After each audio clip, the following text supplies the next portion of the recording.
Hey everybody, this is Eric Mueller, the host of The Eric Mueller Show. You're tuned in to the podcast that explores what makes any successful person's inner clock tick by unlocking the most impactful tools within their success portfolios.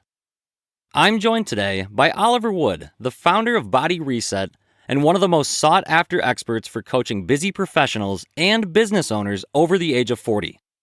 Olly has helped thousands of clients upgrade their bodies, energies, and productivities through his innovative R4 method. Let's head on over to the interview.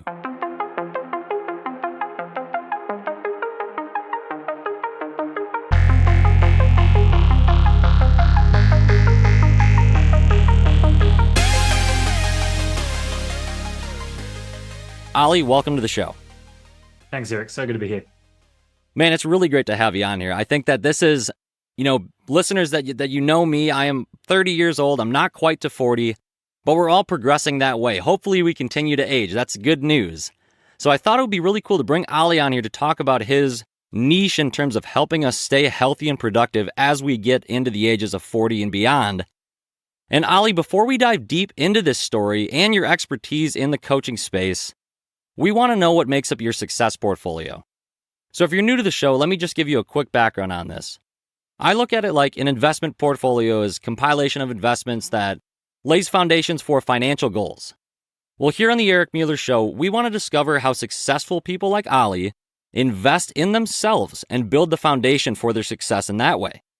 So Olly, start us off. What are some habits or traits, skills or mindsets that make up your success portfolio? Yeah, I love that question. First one, I think I'm just going to use the phrase delayed gratification, right? The ability to suffer now to work towards a long-term outcome. And doing that through multitude of sports became a natural transition to what that looked like in business. And I think that's a trait that you probably see in a lot of high-level entrepreneurs, and certainly in the masterminds and groups I've been in. It's certainly been a trait that's pretty consistent. So simply reinforcing that I can do the hard stuff now in order to get the outcome later has been something that I think is truly ingrained. The second part has been, it's all good working hard, but am I running the right direction? And for me, I've always looked at investing into fast-tracking results, not to try find the quick fix. I couldn't care less if it required effort. Am I going in the right direction? So, I'm probably north of 200 or 300 grand in regards to one-on-one mentoring and coaches. And that will continue because it has a return on investment, right? And I think through me being able to learn particular skills, I would much rather at this point invest in the best I can find to work with me one-on-one or to refine my thought process around something, as opposed to it being let's consume all the content. And I've been in that space too. I will always go through that spot, but I think a transition over time is initially you have more time than you have money, and then over time you start to use money more to save time. And so that the concept or mindset overall I think people can use is through the lens of investing into them, but through what resource? Is it time or is it money? And I think over time that transitions, but that awareness of I will do whatever it takes to get there. I'm not investing money in order to make you do the thing. I'm investing in the thing to learn how it can be done. And I think that's something in today's world, especially in the online space, is starting to transition where there's a lot of crazy guarantees and we'll do this for you and we'll fix the business. No one will build your business for you. You have to build that skill set. So that's something I think in today's world is something we need to look at a bit more. But if I was to refine it, delayed gratification and investing into me.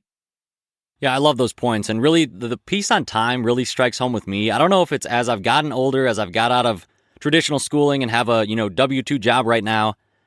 The passage of time really frightens me, Olly. So I want to ask you first and foremost, in regard to how we can keep our health on the, top potential for us, what does someone do if they feel like they just don't have that time? Maybe they're at the point now where they've got some money and they're running out of time, at least their perception of time. Is this through the lens of trying to achieve a goal or just being able to make sure we're not farting around and achieving something?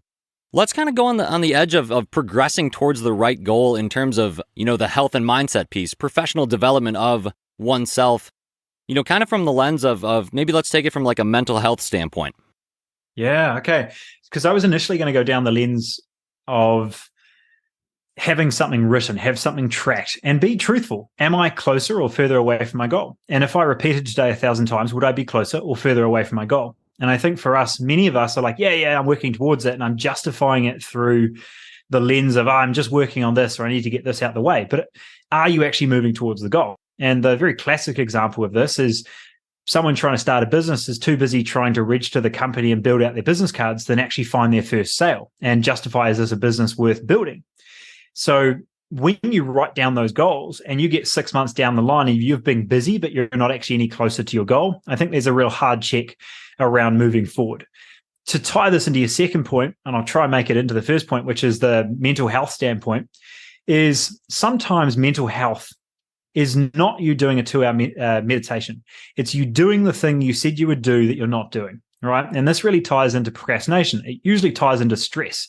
It's the things you know you should be doing that you're not doing. So let's redesign what self-care means, right? It doesn't need to be that you need 2 days more on the beach. It means you need to do the things that's going to move you and whatever project, whatever goal you have forward. And if we look at it through that lens, I think we start to get much more clear on goals and what are actually measurable. And we start to redefine what is self-care through the lens of how we actually truly move forward and look after us in the long run. Yeah, I definitely resonate with that in terms of writing things down. I'm big on to-do lists and, I've used a few different applications to lay out the schedule of things that I want to accomplish. And, really, I think for me, I do set my mind to it and know, come hell or high water, I'm going to get this done. Like it might be tough. I might be up late if I've got a crunch time to get an assignment done or something, but it's motivation. And it's like, you're almost making the commitment in the present for the future if you write something down. I feel like, do you get that feeling when you start to coach clients in your business in terms of body reset? Do you feel like, is that the first step to write these goals down? Yeah, there has been a drastic difference in the results of our clients through simply the step one is welcome to the program, write your goal below, right? And it becomes a declaration to yourself more than anyone to actually make sure things move forward. And I think we all have these floating ideas in our head of our general intentions, but as we start to write down, that becomes powerful to us beyond anyone else. And sometimes there can be some internal judgment. There can be some, is this the right goal? Is this really what I'm after? And all of those become your internal coach, your internal compass in regards of, is this actually truly something you're after, or is it just something you should want? And Eric, this is something we see in our space all the time, which is, I know I should be healthy. That doesn't mean shit. At some point, you've got to want to be healthy and you want to make the change, right? Because you can't pay a certain amount of money and your body improves. You've got to be able to lean into the person that wants to become healthy. We say a lot in our world, you don't become the surfer by wearing the t-shirt, right? You've got to do the things. You've got to make the tweaks. You've got to ride the waves. And if you're not making those tweaks, writing it down could be a really nice mirror, a really nice reflection. Is this something you actually want?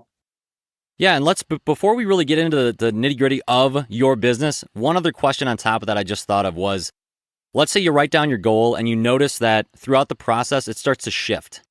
Do you recommend your clients, would you say, scrap that goal completely, or do you refine it, or do you, kind of mentally cross it out and write below it, or what? Let's talk like in terms of like a physical piece of paper that we wrote on. What do we do with that if we realize that our initial written goal is not where we're headed towards? Yeah, great question.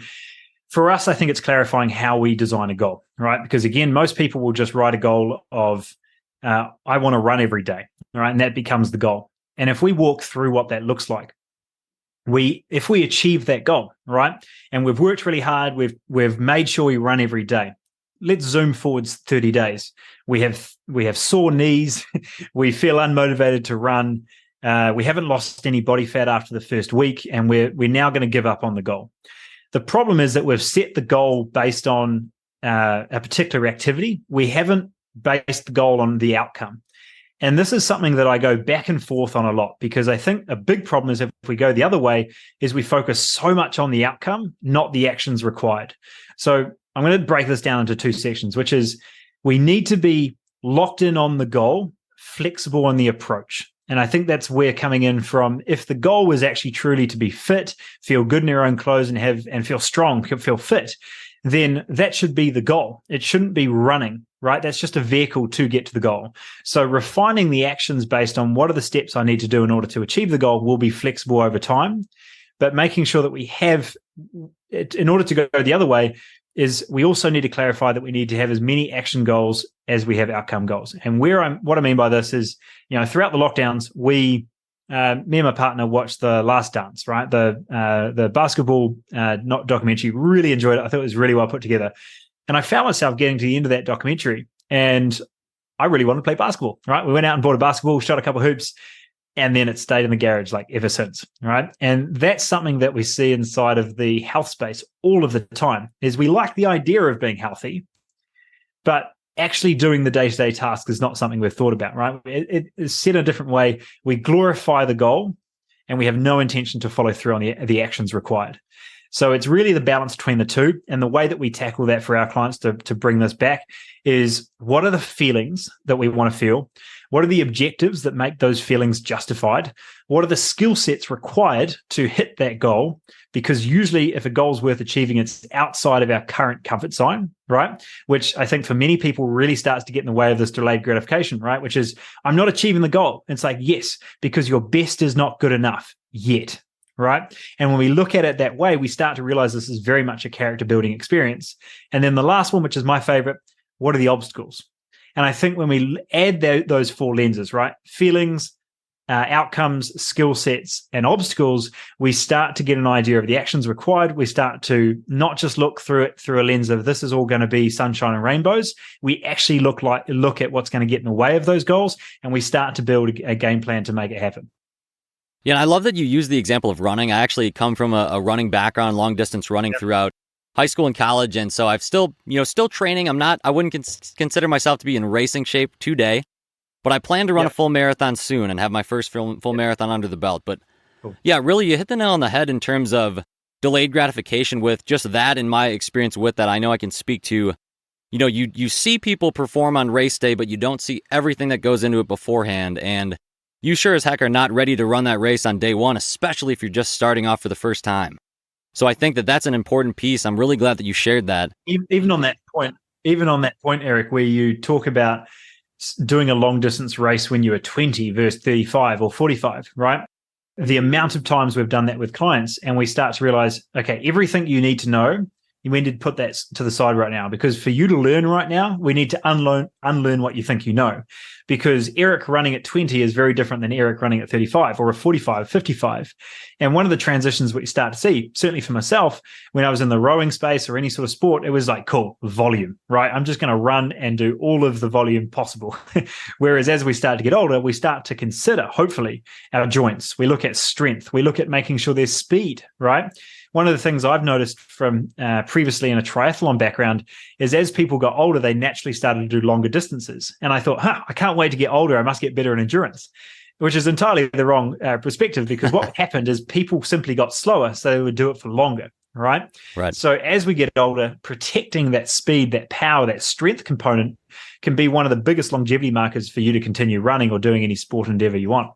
Would you say that the clients that come to your program, what is the breakdown, age-wise and demographically of those clients? I mean, are you getting people right as they hit 40, or, are people 55 by the time they realize they need something like this? Or if someone is sitting in my position at 30, are you grateful that they're thinking about it now so that they can prevent some of these things in the future? Or where do we go with that, Olly? What does your client base look like?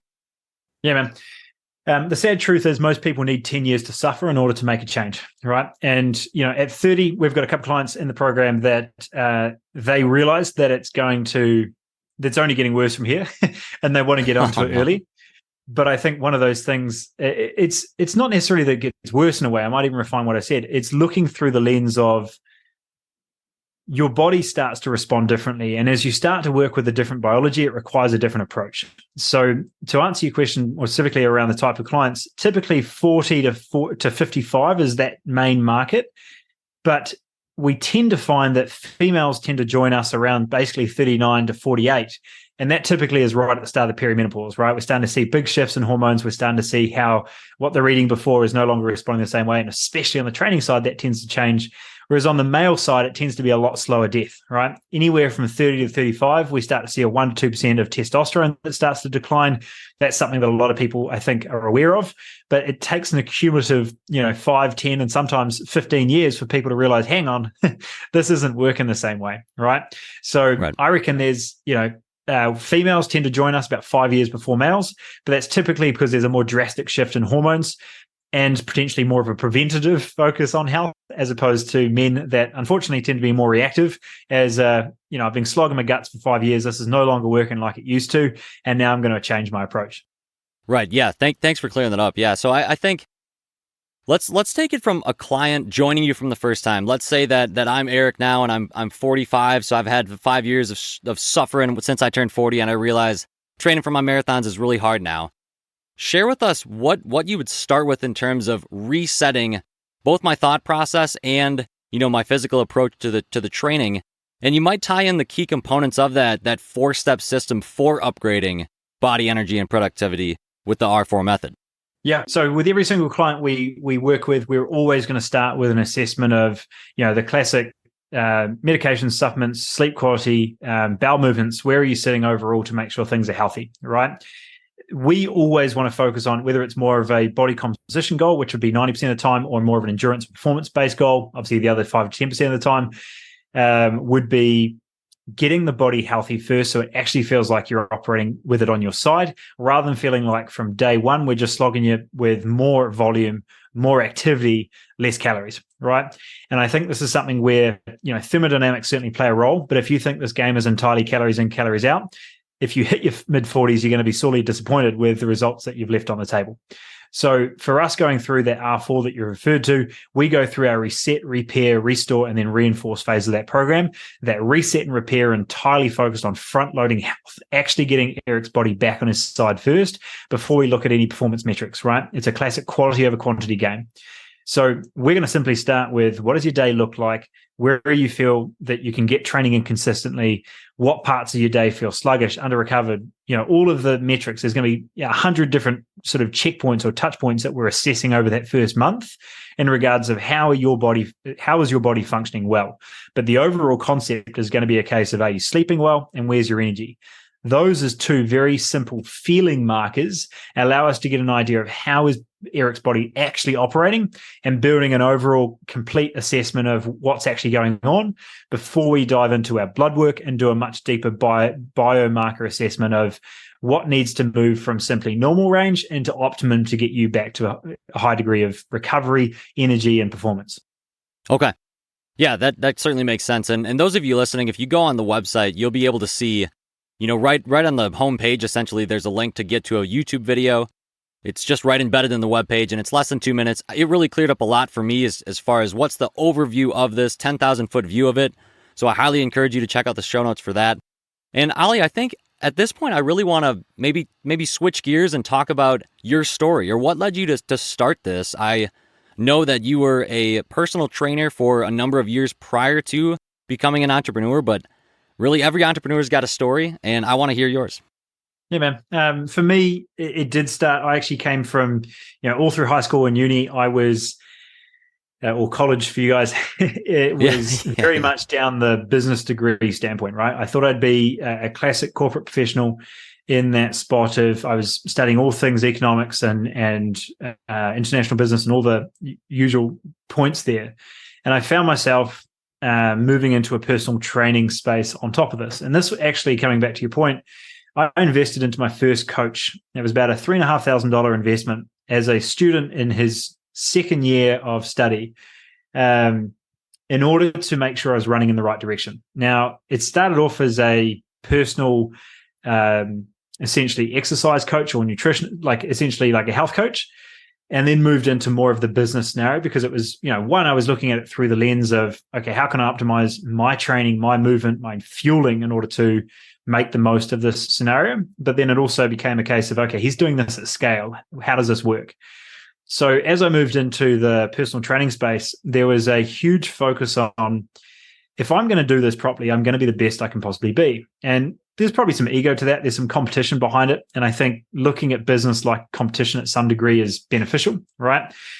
And, for many personal trainers or even small businesses, the simple understanding that you think your product is good, yet nobody knows about it, broke me apart, right? And looking at it through the lens of, I was optimizing every aspect of exercise in order for this client or person to move forward, yet as I started to make a name for myself, as I started to have a bit of a waiting list and I was building up a really solid client load, I was looking through a very small lens of what was exercise, right?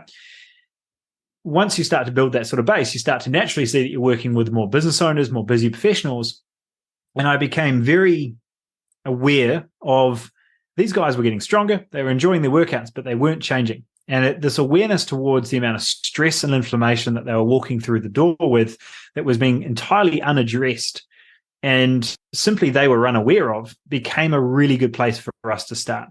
So for me, this just became a natural progression of my learning curve. And I think, I'm sure you've had this conversation on the podcast before, is I think business is the best self-development tool there ever is, because it basically builds out a path of personal development and learning for you. And as you start to build down that, you essentially just become a problem solver and you start to solve bigger and bigger problems. So rather than just looking at the training lens, we start to look at nutrition. We start to look at lifestyle design. We now start to look at business performance. We start to look at sleep quality. All of these things that allow us to build a much more complete picture of how this person is going to perform and function at his best. So that became a very natural transition for us online, because it was simply a goal of fixing the next biggest problem. And I realized that this was a 10-year degree in every direction. So it did become a collection of experts that, fast forward to today's model, becomes really a combination of physical, psychological, and digestive stress, because we're trying to tackle health from all angles. And like we talked about with your initial intake of Eric, it was the awareness of looking at an assessment of all those pieces to get their body back on their side. So, there's a whole lot of components there where I was part of startups, I was part of marketing agencies, I was doing 3 different things all at the same time. But ultimately, it was a case of learning the game of business and tying it towards where my true passion was, which was ultimate human performance to the everyday business owner and busy professional. And I think looking at it through the lens of you're working just as hard, you're just running the wrong direction, was something that I had an obsession with, that I'm now helping hundreds, if not thousands, of clients with. That was really where it started for me. It was just fixing bigger and bigger problems. Right, yeah, and that's got to be a paradigm shift to realize you've been working so hard but going in the wrong direction. I think it'd probably be a terrible realization to have in that moment, but in the long run, obviously, could not be more grateful for that, so that you can flip and now help people prevent that from happening rather than realize it in hindsight. And one thing that I've always been curious about in regards to coaching, and whether it's business coach, health coach, personal life coach, is how you scale a business like that, because you are one person. Do you create a course? Do you create videos where they're not live? What was the thought process with that as far as scaling it and how to get it to be in the hands of all these people when you have a waiting list and you're like, man, I'm only one person at this present moment. What do I do here? Yeah. Initially, it became a case of, if you look in your particular industry, and what it looked like for me is there are all these prerequisites that are required for this person to achieve the result that they're here to achieve, right? And if they're looking to get that result through me in a gym setting, then they need to have this, and this sorted before the workouts are even effective, right? And as we started to have more of that conversation, we started to realize that people they weren't aware of tuning into their own breath. They had no routine in the morning. They were looking after kids. They were picking up their smoothie, running out the door, probably not even eating till lunchtime. And they started with emails. So they weren't even starting with the biggest projects on their list, right?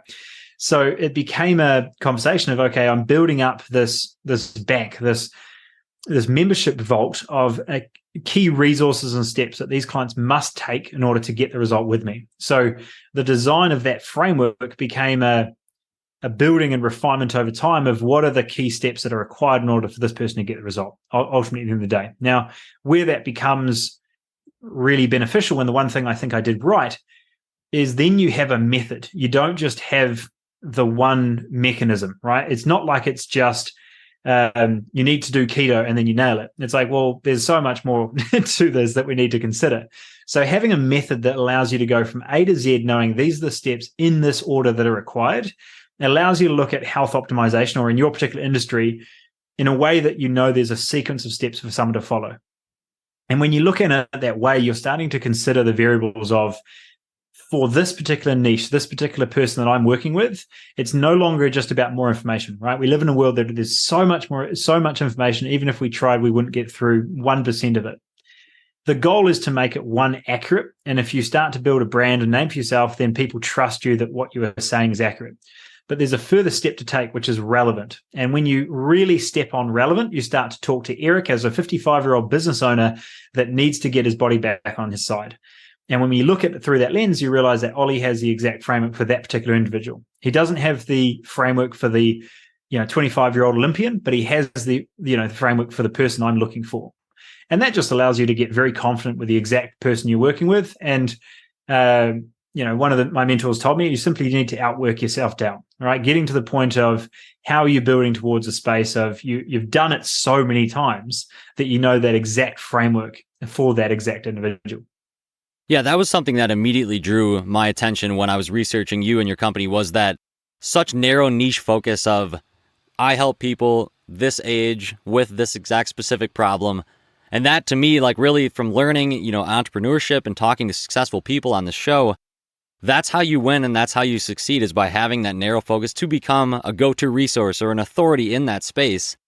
So Olly, as someone who runs a multi-seven-figure company as well as helping thousands, 1,500 plus people on their health and wellness journeys, how do you personally balance the demands of entrepreneurship and your own physical health? How do you keep that in balance so that you can continue to both serve your clients and your family and friends? Yeah, I think the awareness of balance being something that changes over time, and realizing that I'm very aware of the priorities or the priority in my life at a particular point. I think as soon as you start making priorities plural, that's where things start to get murky. And for me, I know that if I want to build a particular area of my life, there's going to be hyper focus on it for anywhere from 2 to 6 months, right? But I'm as intentional as possible to make sure that it becomes 6 months. It doesn't bleed into a 3 or 4 year thing. And that was just something that you start to become aware of, is, hang on, there's all these people building $1 million or $1 billion businesses that lose their relationships, they lose their health, and everything worth building in the first instance is no longer there. Where's the fun in that, right? So this is not something I've mastered. I'm human like the rest of us, but I think looking at it through the lens of, I need to be hyper aware that there's things I care about in my life. There's my relationship, there's my friends, there's my personal health, there's my hobbies, right? And looking at those through those lenses, the amount of presentations and conversations I've had with business owners of, what do you do for joy? And they just look at me like a deer in headlights, right? Because we've got to a point that we simply get up, we go to work, we pay the bills, we go to sleep, and start again. And this just comes back to living an intentional life. And I think many of us, like Alex Mosey says, you have to have that rocky cutscene, right? You have to have that area where there's probably a 2 to 5 year period where you're just eating shit and things are not particularly gracious. They are unbalanced, and you just have to work. You have to get through that period. And I think that's part of delayed gratification. You know what you're after. You know you're onto the right thing. You have product market fit, but you need to work.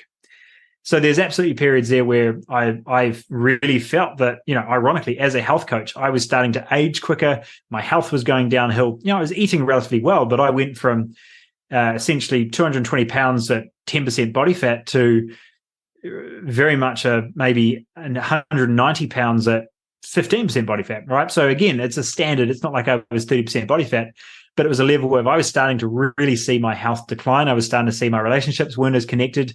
Friends, what are those, right? Like, it really got to a point where it's like, okay, I need to take this into check. So I'm not under the fallacy that I think it's always going to be balanced all of the time, but I think getting an awareness of how long are you going to make this the project, and how are you going to make sure that those other pillars don't completely crumble.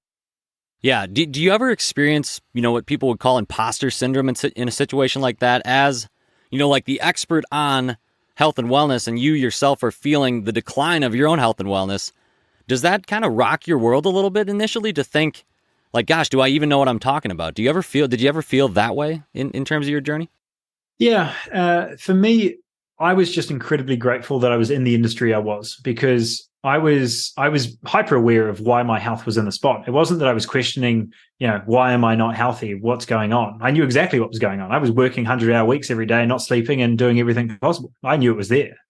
But I was just incredibly grateful to be in the industry I was, because I'm like, geez, imagine if I was outside of the health industry and I didn't have these constant reminders to be the person I need to be, right? And Yeah, I don't think it was imposter syndrome through that level. I think there's so many, health is one of the most opinionated industries out there. I'm sure it's every industry, and maybe I'm closer to this one, but everyone's got an opinion on health.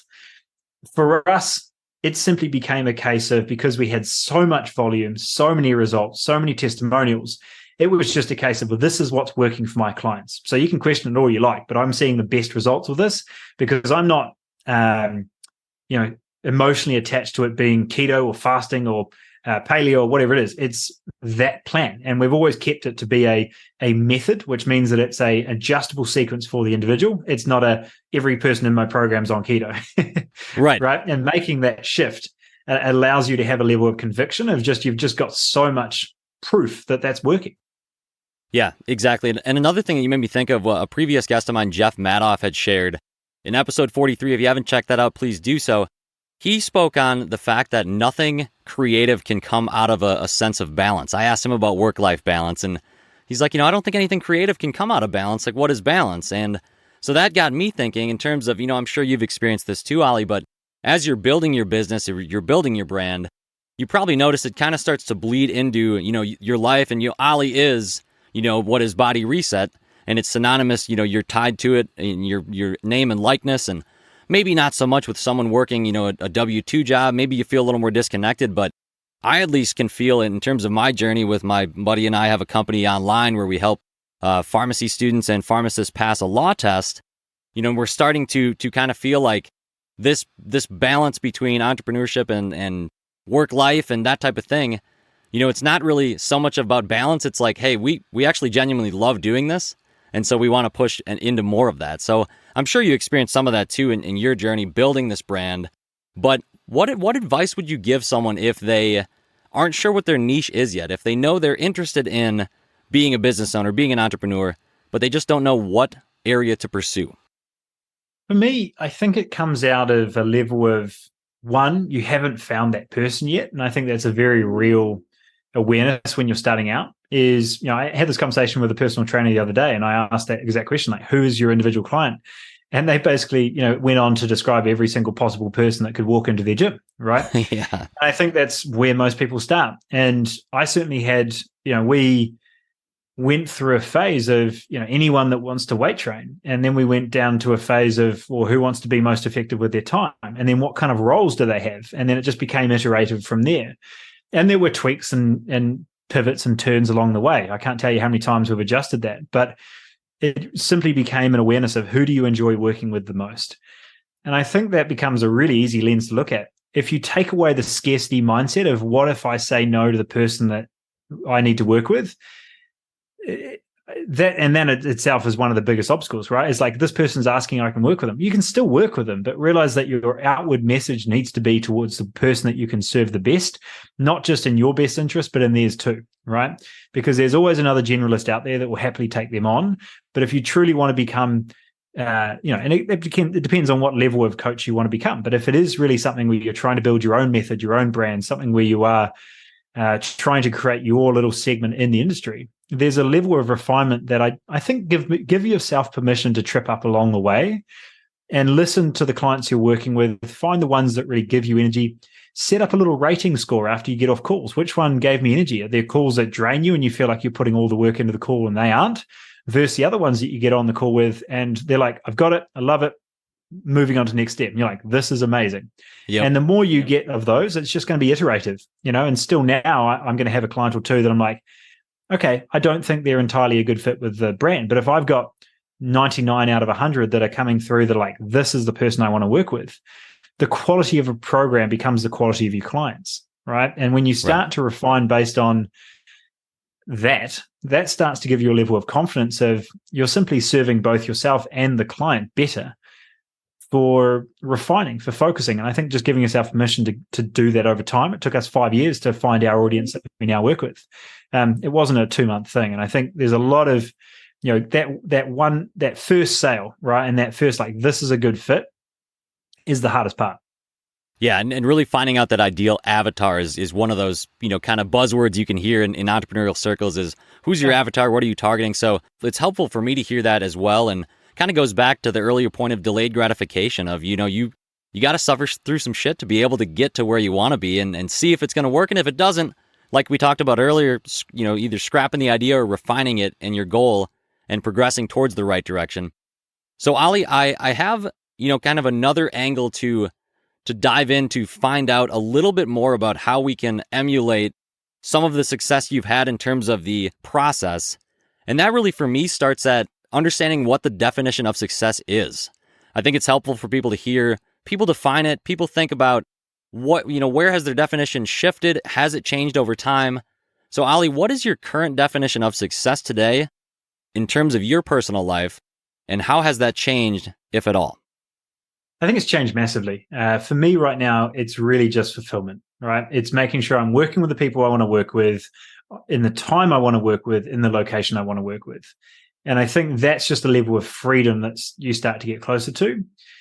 Initially, and I probably wouldn't have said so at the time, there was a level of achievement that has always been there. And you can tell, medals behind me, etc., in the level of rowing, then bodybuilding, and then business, right? And being able to hit that first gold medal, to hit that first million, right? And every time you hit something, you're like, that wasn't what it was cracked up to be. And you start to look at it through the lens of, well, I actually really enjoyed the process. And I look back through the months where that was really tough, where I was leaning into it, and it was that last couple of weeks before the bodybuilding show, or the period I didn't think I'd get through where we were two coaches short and, clients knocking on the door, that stuff where it's like, that really pushes you to a new level. And just realizing, the classic saying of, you've got to enjoy the journey, not the end destination, right? And looking at it through the lens of the build, the growth, the learning throughout the process, I think really is where that comes from. Initially, I don't think it was entirely external. Like I couldn't care less about having 3 Ferraris, but I'm certainly a car guy. I wouldn't mind one.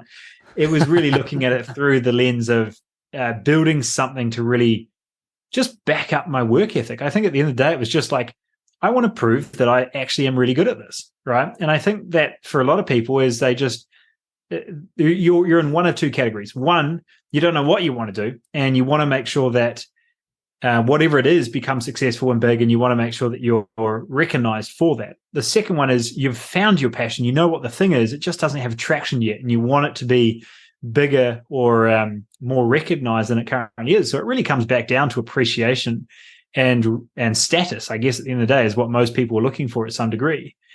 Once you reach a couple levels of it, I think you start to realize that nobody cares. It was only you that cared in the first instance, and that's okay. Mm-hmm. And once you get to that point, it now becomes an expansion of what does fulfillment look like for you, what lights you up. And I think that's why it's really, really important, coming back to your last question, is who's the person that you want to work with the most? Because once you get past those first couple rungs of success through the typical external sense, you start to realize that who you're working with and what you do on a day-to-day basis is the only thing that's going to make it a long-term outcome or something that you want to do for a long time. Yeah, thank you so much, Olly. I really appreciate that. And it really does, kind of go back to the overarching theme from a lot of guests is enjoy the process, not the results. And I do also love how we started with think about the end goal in mind specifically too, though. So it's kind of like, you got to think of it from both ways, and you need to be intentional about where you're going. But also when you do achieve something, it's kind of funny. You look back and you appreciate that process and that journey and the hard work so much more than you did in that moment when you were sitting there grinding out till 2 a.m. to, finish a program or build something out for one of your customers. And another thing on terms of success that I've noticed is when it's metric based, it's a lot easier for me to quantify if I am being successful. So, having gone through a lot of traditional schooling, it's really easy to become accustomed to, if I get an 85% on this assignment, that will bring my average up above 90. I will get an A in the course. And it's a little different when you get out into the real world. You have to kind of, like you were saying, go to what is your definition of what is fulfillment and success to you. And so I really appreciate you hitting on that. I have one final hypothetical question. I am a huge fan of hypotheticals. I don't know what your thoughts are on them, but I'm going to ask it anyway. Suppose you were given the choice of focusing on and enhancing only one of the two. Which would you prioritize, your physical health or your mental health, and why? Mental health. would be the focus. And this is simply because this was a transition I went through with a rather large motorbike crash 2 years ago. Oh, wow. Where at the time it was probably 90% physical in regards to why I trained, or at least I thought it was. And then going through that transition of basically breaking, essentially, just to give you an idea, I was racing around a track, so it was on a closed circuit. I was doing about 140, 150 miles an hour down one of the back straights, and I had entire brake failure. So, one corner your brakes are fine, next corner they're gone. You're going 140 miles in towards a wall, and you don't know how you're going to stop, right?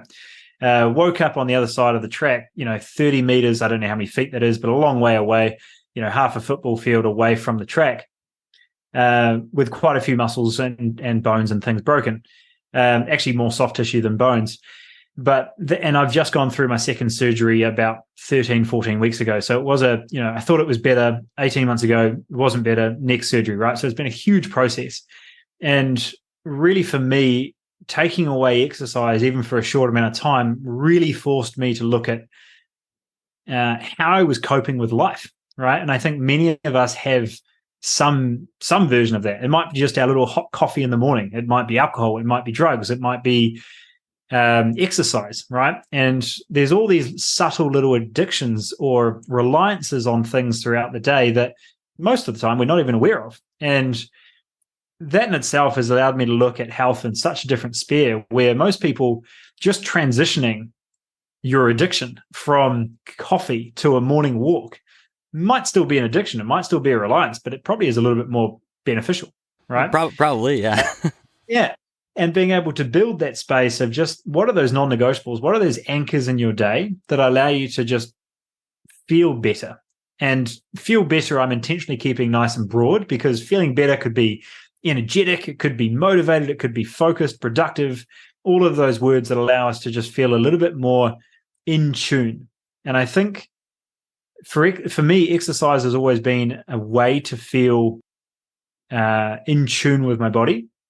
And I feel that when I went through that crash, went through that process, I realized that there was a massive limitation on me being able to train physically, but I did it for my mental health, like massively. And just that transition, even now, getting back into weight training, I'm starting to enjoy having a bit more muscle back, feeling like I've got a little bit more strength, but it's just become so much more of a powerful anchor around my mental health and being able to show up for, the people in my life I care about, showing up for me, just feeling like those little moments in between meetings or in between getting back from the gym where you're driving home by yourself and the thoughts in your head are positive, Right. And I think when you create that space where there's just a nice little mental chatter that feels like it's moving in the right direction, and it's not something that's, oh, I'm waiting for this next thing, or I wish this wasn't as hard, or just the crap we say to ourselves. And when you audit that stuff and you realize that you're training or doing those little things in your day to feel better emotionally, it has a huge impact on every other area, and your body keeps the score anyway, so it's going to impact you physically. Right. But I assume, are you feeling better now compared to 18 months ago? How is it getting there? Yeah. Shoulder function is still limited. I tore basically every muscle off my shoulder you could. But knowing I know mechanics well, I've trained thousands of clients at this point on how to move. I know what to focus on. It's just going to be, again, delayed gratification. I know where it needs to go. I can't be impatient, and I need to just chip away at the big rock. Right. One might say you're the perfect person to have had that tragedy happen to, and thankfully you're alive and well and speaking to me now. I am really, really grateful for the time you've shared with me, Olly. I think, the audience, hopefully you have just loved this interview. It's been so much fun to talk to Olly Wood, and we will look forward to following Body Reset, because we're all going to get older, hopefully, and that's the goal. So I look forward to potentially working with you in the future. And Olly, if people want to reach out and connect with you, what's the best way to do that? Yeah, man. I guess the goal is the number on the calendar gets older, but hopefully you don't feel older. And if you want to go through that process of, maybe you're only in your mid 30s, or maybe you are 40s and 50s, and you're just starting to see things aren't responding like they used to, and the weight training is a little bit harder, or maybe just the motivation to even get up is harder, or even you're eating relatively well and you're starting to notice the gut starting to build. If that's something you want to dive into, just go to BodyReset.online. That's our main website. And I think the best place to start, if you're in that spot that I just described, would be the 5-day challenge. We break this down separately for a male and female 5-day challenge, and it just walks you through some really simple action steps you can install into your life And then you can follow me on Instagram or any of the socials, or even just go through our podcast. We do have a podcast called Your Body Reset, and that really is a more me walking you through step by step some of the key concepts we use with our clients. Less of interview style, more of here's some action steps you can really install from here. Yep, that sounds great, Olly. I'll be sure to tag all that in the show notes. And if you go to erikrmueller.com/Eric Mueller Show, you'll be able to click listen now and access all this online, be able to copy and download all these links and access all the wonderful resources Olly has shared. We can't thank him enough for being on. And Olly, we'll look forward to chatting with you soon. Thanks, Eric. Your questions are thoughtful. The transitions were all over the show, and they were amazing. So being able to just explore the journey of growth, building, and self-development, I think you obviously love what you do, and being able to bring people on to share with your audience is pretty fun. So thanks for bringing me on. I really appreciate it. Right back at you.